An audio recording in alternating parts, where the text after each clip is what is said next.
This going live? Next streaming software. I'm checking to see if my Instagram is live yet, but it seems a little stuck. Oh, it's going. All right.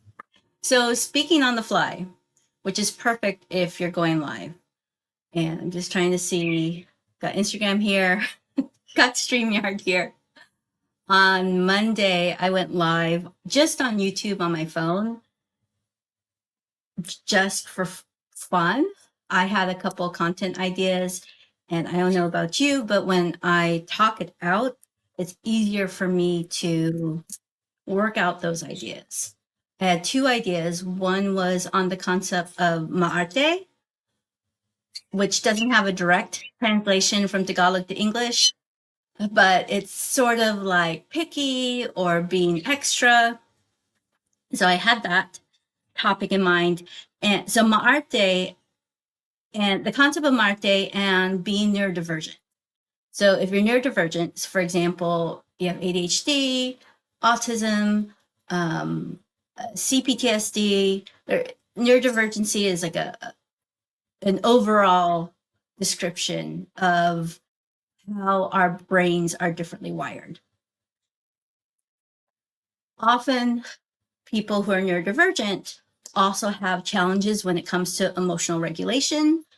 So if someone is being extra or OA, overacting in Filipino culture, maybe they express their emotions very, what's the word, vividly or very strongly. It might be because of challenges with emotional regulation and not having the coping mechanisms, the skills, or even just being overstimulated and not able to process those emotions. So many different reasons. But I was trying to make the connection between being called maarte and having emotional dysregulation issues as being neurodivergent. So I was playing with that idea on Monday. The other idea was playing, the content idea I was playing with. Oh, now I forgot. Now I don't remember what the second topic I had in mind. But I just went live because I wanted to talk it out. And I have been overwhelmed with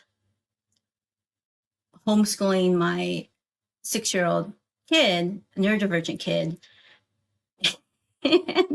and following this school system. We're homeschooling through a charter school, so technically it's independent study. So there's a curriculum, and when you have a kid with pathological demand avoidance, PDA, or another way of expressing PDA or defining PDA could be persistent demand for autonomy, is another way of looking at PDA.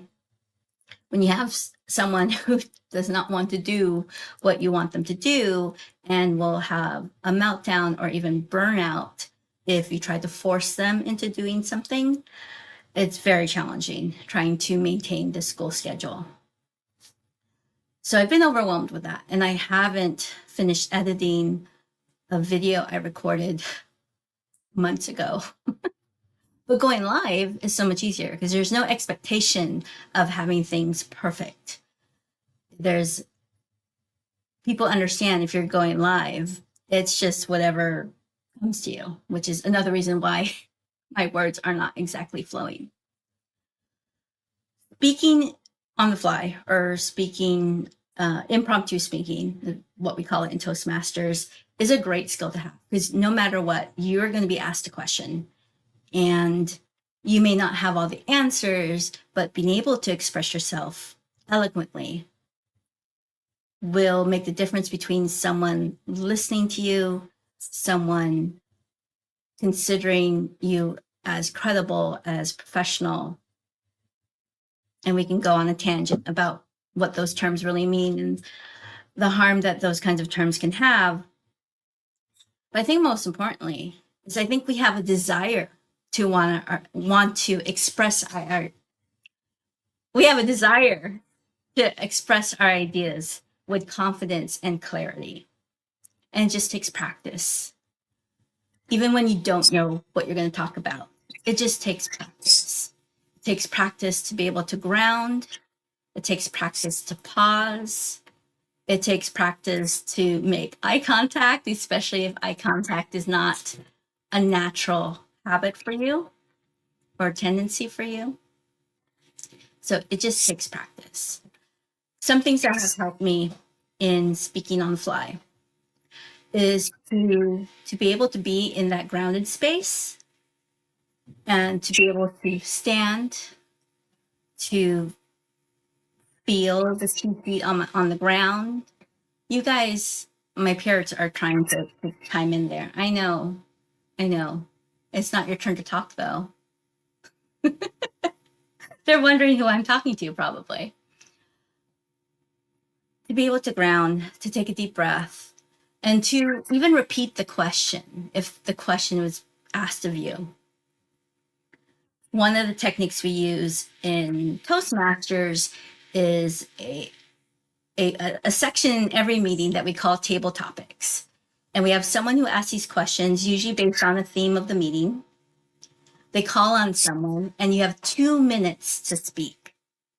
And the funny thing is, in Toastmasters, you don't have to answer the question exactly. Okay, these guys are driving me crazy. I need to have them shoot. Shoot, guys. Shoot. My parents. You don't have to exactly answer the question. You could change the question. You can rephrase it. You can answer a question you wanted to ask. And if you watch political debates, unfortunately, they are very good at that. And actually, I will bring it up to someone who does a good job of that in a good way, in a positive way, is now Mayor-elect Mamdani. Is people will ask him just racist questions, and he will turn it around and highlight what they're really asking, or he will highlight the fact that they're asking a racist question, or he will bring the question around to actually, this is the important topic, not your racist beliefs, but this is what I stand for. So in Toastmasters, it is more about answering that whatever question you want to answer within that 2-minute time frame. And it's about filling the time, filling the space for 2 minutes as best as possible.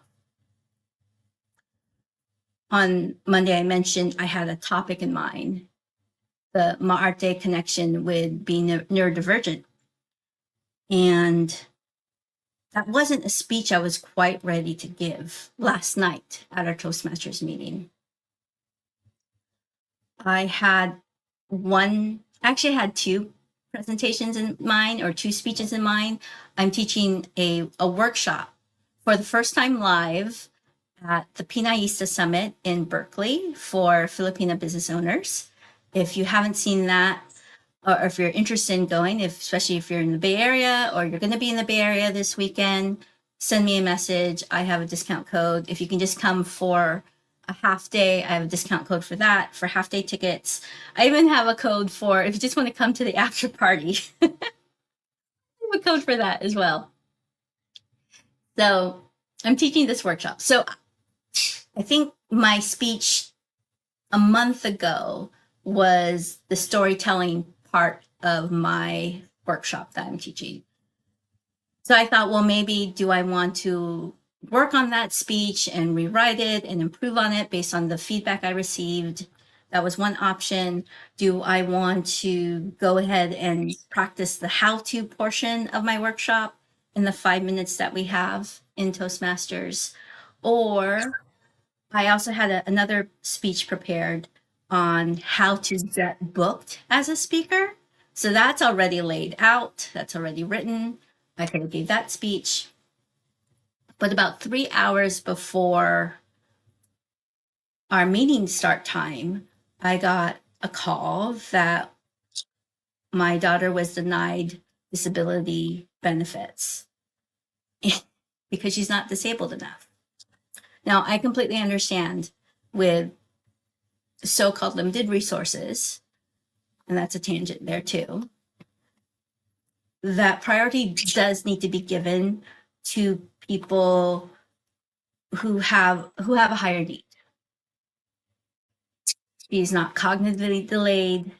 She's not her mobility is not impacted. So I get that. I get that that has a higher priority. I also understand with income, there are different priorities for people at certain incomes. But we're in that middle part where we make too much to qualify for certain certain benefits, but not at the point where, well, we could just pay cash to get the support we need. I mean, we could. We'd have to look at our budget and do all that kind of fun stuff. We'll make it work. It was very disappointing. I was really counting on it. So I was very disappointed that we got denied and was basically crying off and on for 3 hours. And I had the speech to give. I was scheduled to speak last night. I was the only speaker scheduled for last night, so I didn't want to cancel on them. I love going to our entrepreneurship Toastmasters meeting because it's such a supportive group. I love hearing our member stories. I love being there to support them. It always makes me feel better. So I knew I needed to go. When you don't feel like going, you probably need it even more. Situation. Oh, and there's my bird landing on my computer. And I no, he bites hard. So just pick him up there. He's gone.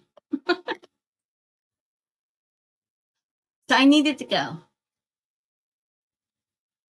How can I get myself ready to go? I turned to AI. Proton is very committed to privacy, so I use their AI called Lumo. And I asked Lumo to act as my life coach, who specialized in coaching neurodivergent business owners, or I might have said neurodivergent business owners who are parents of children who are neurodivergent as well. And that's who you're coaching. Here's how I'm feeling. Here's what happened. And here's what I want to do. I also gave it the 3 topics I had in mind in speaking and said, how do I prepare for this? How do I ground myself? And what topic should I speak about?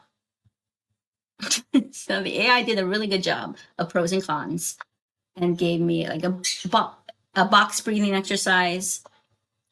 And it gave some other tips, but it reminded me of a tarot card pull I did on Monday, which didn't make a lot of sense to me at the time. But I thought, well, let me go deeper into it and let me see what that's about. And it was perfect. It was absolutely perfect for what I needed to hear, to get the advice, to be able to move through this. And even though I was sharing a difficult story, I didn't even tear up. I usually cry if I'm talking about something that's so emotional, but being able to ground myself before speaking was so helpful. Oh, and here's the most important thing. I didn't give any of my prepared speeches. I gave an impromptu speech on the topic I had already been thinking about. I had already been piecing together. But in my mind, I had the beginning, middle, and end. So one other speaking tip I want to give you is when you're grounding, after you're grounding, to lay out in your mind beginning, middle, end. Even if you're not sure exactly what you're going to say, the beginning is some sort of intro or the situation, but it sets up the theme for your speech or for your answer if you're just answering a question. The middle part is like the story, a little bit of the details. And the ending is usually the lesson. What's the lesson you're taking away from this, or what's the lesson you'd like your audience to hear? And it's okay if it's not perfect. It's on the fly.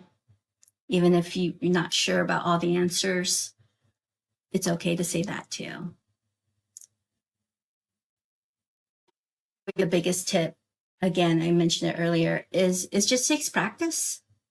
Put yourself in situations where you feel safe to practice these skills, whether it's with a friend, a colleague, a coach, a speaking group. And you want it to be not necessarily just a safe space, you want it to be a brave space where they have permission, you give them permission to give you feedback in a compassionate manner. And I can do another video on what exactly that means. But if you are in a space where you're comfortable to share ideas and comfortable to fuck up, you are going to become more confident. You're going to build that muscle of confidence when it comes to speaking on the fly, whether you're put on the spot or even speaking on a stage with a keynote speech. It just takes practice, support, and the willingness to be bad at something at first. That's okay too. All right, I'm being called. I hope that was helpful for you, and I will see you. I have no idea when I can go live again. I'm just kind of experimenting. Mornings are usually my best times. Can I do this 2 times a week, 3 times a week? We'll see. But once I know what my regular schedule will be, I'll announce it ahead of time.